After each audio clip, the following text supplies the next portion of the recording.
ಚಿಕ್ಕಮಗಳೂರಿನಲ್ಲಿ ಮದುವೆ ಮನೆಯಲ್ಲಿ ರಂಪಾಟವೇ ನಡೆದು ಹೋಗಿದೆ. ಪ್ರೀತಿಸಿ ಮೋಸ ಮಾಡಿದ್ದಾರೆ ಅಂತ ಮದುವೆ ಮನೆಗೆ ನುಗ್ಗಿದ್ದಾಳೆ ಪ್ರೇಯಸಿ. ತಾಳಿ ಕಟ್ಟುವ ಶುಭ ವೇಳೆಯಲ್ಲೇ ಎಂಟ್ರಿ ಕೊಟ್ಟಿದ್ದಾಳೆ ಪ್ರಿಯತಮೆ. ಚಿಕ್ಕಮಗಳೂರಿನಲ್ಲಿ ರಣಚಂಡಿಯ ವಾತಾವರಣವನ್ನೇ ತಾಳಿದ್ದಾಳೆ ಪ್ರೇಯಸಿ. ದೊಡ್ಡೇಗೌಡ ಕಲ್ಯಾಣ ಮಂಟಪದಲ್ಲಿ ಯುವತಿ ಆಕ್ರೋಶವನ್ನು ವ್ಯಕ್ತಪಡಿಸಿದ್ದಾಳೆ. ಪ್ರೀತಿಸಿ ಮೋಸ ಮಾಡಿದಾಗಿ ಶರತ್ ವಿರುದ್ಧ ಆರೋಪವನ್ನ ಹೊರಿಸಿದ್ದಾಳೆ.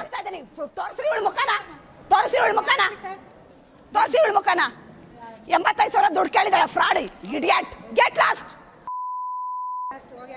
ಏಯ್ ನಡಿಯಚ್ಚೆ ಯಾವಳೆ ಕಿತ್ತಾದೋಳರೆ ತೆಗ್ದ ಮೇಲೆ ಹೆಣ್ಣು ಮಕ್ಳು ಇಟ್ಕೊಂಡು ಇಲ್ಲಿ ಬಂದು 85 ರೂಪಾಯಿ ಇಲ್ಲಿಗಲ್ ದುಡ್ಡು ಮಾಡ್ತಿದ್ಯಲ್ಲ ನಿನ್ನ ಲೈಫಲ್ಲಿ ಸರ್ವನಾಶ ಆಗಿ ಹೋಗ್ತೀಯ.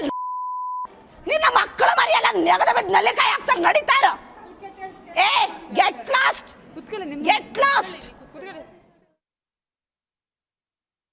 ಹೆಚ್ಚಿನ ಡೀಟೇಲ್ಸ್ ಅನ್ನು ಕೊಡೋದಕ್ಕೆ ನೇರ ಸಂಪರ್ಕದಲ್ಲಿ ಅಶ್ವಿತ್ ಇದ್ದಾರೆ. ಅಶ್ವಿತ್, ಮದುವೆ ಸಂದರ್ಭದಲ್ಲಿ ಹಳೆ ಪ್ರೇಯಸಿ ಮದುವೆ ಮನೆಗೆ ಎಂಟ್ರಿ ಕೊಡ್ತಾರೆ, ಮದುವೆ ನಿಲ್ಲಿಸುವಂತಹ ಪ್ರಯತ್ನ ಮಾಡ್ತಾರೆ, ಜೊತೆಗೆ ಒಂದಷ್ಟು ಆರೋಪಗಳನ್ನು ಕೂಡ ಮಾಡ್ತಿದ್ದಾರೆ. ಏನಾಗಿದೆ ಎಕ್ಸಾಕ್ಟ್ಲಿ ಅಲ್ಲಿ?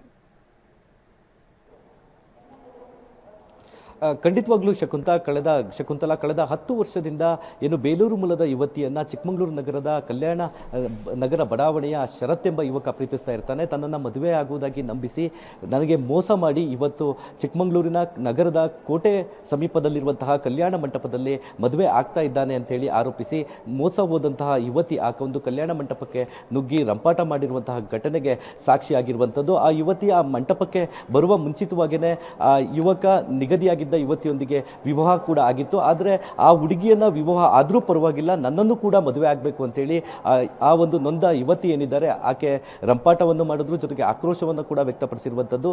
ಇದೀಗ ಏನು ಮುಹೂರ್ತದ ಬಳಿಕ ಏನು ಮದುವೆ ಶಾಸ್ತ್ರಗಳಿದೆ ಅದು ಸಂಪೂರ್ಣವಾಗಿ ನಿಲ್ಲಿಸಿರುವಂಥದ್ದು. ಈಗ ವಧು ಮತ್ತು ವರರ ಸಂಬಂಧಿಕರು ಸೇರಿದಂತೆ ವಧುವರರು ಕೂಡ ತೆರಳಿರುವಂಥದ್ದು. ಸಂಪೂರ್ಣವಾಗಿ ಕಲ್ಯಾಣ ಮಂಟಪ ಖಾಲಿಯಾಗಿರುವಂಥದ್ದು ಶಕುಂತಲಾ. ಆದರೆ ಆ ನೊಂದ ಯುವತಿ ಏನಿದ್ದಾರೆ ಅವರು ಇನ್ನೂ ಕೂಡ ಕಲ್ಯಾಣ ಮಂಟಪದಲ್ಲೇ ಇರುವಂಥದ್ದು. ಪ್ರಮುಖವಾಗಿ ಇದೀಗ ಚಿಕ್ಕಮಗಳೂರಿನ ಪೊಲೀಸ್ ಠಾಣೆಗೆ ಈ ಒಂದು ಪ್ರಕರಣ ಹೋಗುವ ಸಾಧ್ಯತೆಗಳು ಹೆಚ್ಚಿದೆ. ನಿನ್ನೆ ಕೂಡ ನೊಂದ ಯುವತಿ ಏನಿದ್ದಾಳೆ ಆಕೆ ಒಂದು ಕಂಪ್ಲೇಂಟನ್ನು ಕೂಡ ನೀಡಿದ್ಲು, ಮದುವೆಯನ್ನು ನಿಲ್ಲಿಸಬೇಕು ಅಂತ ಕೂಡ ಹೇಳಿದ್ಲು. ಈಗ ಈ ಕಲ್ಯಾಣ ಮಂಟಪದ ದೃಶ್ಯವನ್ನು ನಾವಿಲ್ಲಿ ನೋಡ್ಬೋದಾಗಿರುವಂಥದ್ದು ಶಕುಂತಲಾ. ಸಂಪೂರ್ಣವಾಗಿ ಕಲ್ಯಾಣ ಮಂಟಪ ಖಾಲಿಯಾಗಿದೆ, ಆದರೆ ಯುವತಿ ಮಾತ್ರ ಇರುವಂಥದ್ದು. ಜೊತೆಗೆ ಅವರ ಒಂದು ಭದ್ರತೆಗಾಗಿ ಇಬ್ಬರು ಪೊಲೀಸರನ್ನು ಕೂಡ ನಿಯೋಜನೆಯನ್ನು ಮಾಡಿರುವಂಥದ್ದು. ಇದೇ ಒಂದು ಮಂಟಪದಲ್ಲಿ ಮದುವೆಯ ಬಳಿಕ ಏನು ಶಾಸ್ತ್ರಗಳು ನಡೆಯುತ್ತೆ ಅವೆಲ್ಲ ಶಾಸ್ತ್ರಗಳು ನಡಿಬೇಕಾಗಿತ್ತು.